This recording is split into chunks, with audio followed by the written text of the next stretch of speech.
Acidification and Duxbury. Ocean acidification is a long-term problem that is beginning to cause very immediate issues for the people affected by it. In addition to the acidification caused by climate change, local pollution by coastal communities has further intensified levels of acidification. Due to the rising acidity of coastal waters, shellfish are now having an increasingly difficult time forming shells, and this is bad news for the shellfish industry.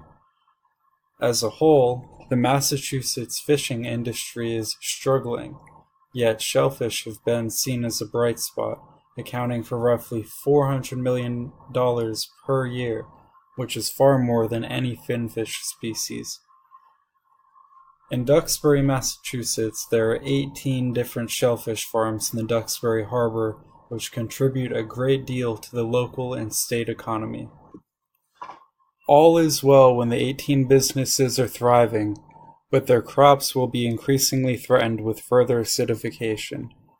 Currently, the financial impact on business around Duxbury has been limited to tens of thousands of dollars, but as acidification continues to increase, the potential losses will rise to many millions of dollars.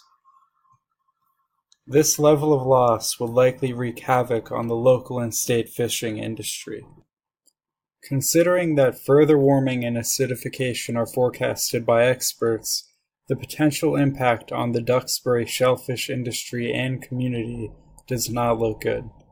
With that said, people will do their best to adapt, and many are already working towards potential solutions. Scientists are working on sensors to monitor waters and collect samples. Local farmers are treating their water, and the state of Massachusetts has even proposed a task force for ocean acidification.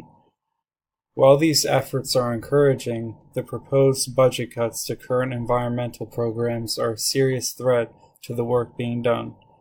Hopefully, those working towards solutions for acidification will continue to receive the funding they need.